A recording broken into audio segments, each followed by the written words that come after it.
नमस्कार, मी साटम. हा व्हिडिओ तुम्ही कशा प्रकारे घ्याल मला माहिती नाही, पण जे सत्य आहे ते आपण शेअर करतो, कारण तो फॅक्ट असतो.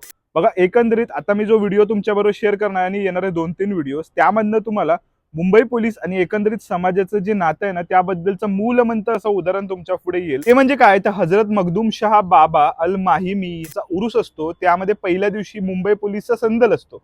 एकंदरीत त्याबद्दलचे इंटरेस्टिंग फॅक्ट्स आणि एकंदरीत तो एक्सपिरियन्स मी तुमच्याबरोबर शेअर करणार आहे. मागच्या वर्षीप्रमाणे यंदाही मी उरुसला गेलो होतो, पण एकंदरीत रेकॉर्ड काहीही करू शकलो नाही. त्यामागचं कारण सिंपल होतं, ते म्हणजे अति गर्दी होती. कारण तुम्हाला माहिती आहे, इंस्टाग्राम आणि रील्समुळे खूप जास्त गोष्टी व्हायरल झालेल्या आहेत.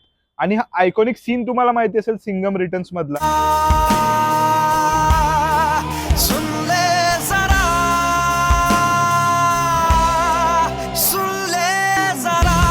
एकंदरीत ह्याच गोष्टीला मुंबई पोलीस संदल असं म्हटलं जातं. यंदा 6 डिसेंबरला हा संदल पार पडला, ज्यामध्ये माहीम पोलीस स्टेशन तुम्हाला माहिती असेल मुंबई पोलीसचं, तर त्यांच्या अंतर्गत ही गोष्ट येते, ज्यामध्ये माहीम पोलीस स्टेशन सर्व गोष्टीची व्यवस्था करतं. आणि एकंदरीत मुंबई पोलीसमध्ये काम करणारे कर्मचारी म्हणजे कॉन्स्टेबल पासून थेट कमिशनर साहेबांपर्यंत आणि त्याचबरोबर इतर भाविक सुद्धा या संदलमध्ये भाग घेतात. बाकी गोष्टींबद्दल आपण जसं जसं पुढे जाऊ ना, तशा गोष्टी मी एक्सप्लेन करेनच. म्हणजे एकंदरीत संदलचा दिवस आहे ना, त्याबद्दल मी तुम्हाला सांगणारच आहे पुढच्या व्हिडिओमध्ये.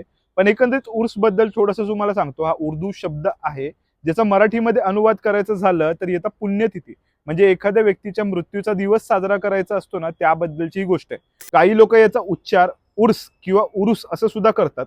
एकंदरीत सुफी संत परंपरेमध्ये याला अनन्यसाधारण असं महत्व आहे. 5 किंवा 6 दिवसांचा एकंदरीत हा कार्यक्रम असतो, ज्यामध्ये त्या सुफी संताबद्दलच्या वेगवेगळ्या गोष्टी केल्या जातात. जसं की त्यांचं जे कार्य आहे ना, त्याचा गुणगौरव केला जातो. त्याचबरोबर वेगवेगळ्या प्रकारच्या कव्वालीचे वगैरे कार्यक्रम असतात. पण एकंदरीत मुंबई पोलीस आणि संदल किंवा मुंबई पोलीस आणि मखदूमशाह बाबांचा उरूस याबद्दल मी येणाऱ्या व्हिडिओजमध्ये तुम्हाला सांगेनच. आणि ही एकमेव परंपरा नाहीये जिथे मुंबई पोलीस अशा प्रकारचं कार्य करतं. तर डोंगरीमध्ये अजून एक अशा प्रकारचा दर्गा आहे, जिथे सुद्धा मुंबई पोलीसचा संदल असतो. म्हणजे पहिल्या दिवशी उरूसच्या मुंबई पोलीसला मान असतो चादर चढवायचा. एकंदरीत ह्याबद्दल तुम्हाला काय वाटतं, म्हणजे कम्युनिटी पोलिसिंग बद्दल तुम्हाला काय वाटतं ते कमेंट सेक्शन मध्ये कळवा. कारण बघा, स्वतंत्रोत्तर काळामध्ये अनेक सरकारी जी विभागं होती ना, त्यांनी अशा प्रकारच्या परंपरांपासून फारकत घेतली. पण सैन्यामध्ये आणि एकंदरीतच पोलिसिंगमध्ये ना, वेगवेगळ्या प्रकारच्या अशा परंपरा आजही अस्तित्वात आहेत. जेवढ्या जमतील आणि जेवढ्या मला कळतील त्या मी तुमच्याबरोबर शेअर करणारच आहे. बाकी स्टोरी टू बी कंटिन्यूड राहील. आणि हर हर महादेव.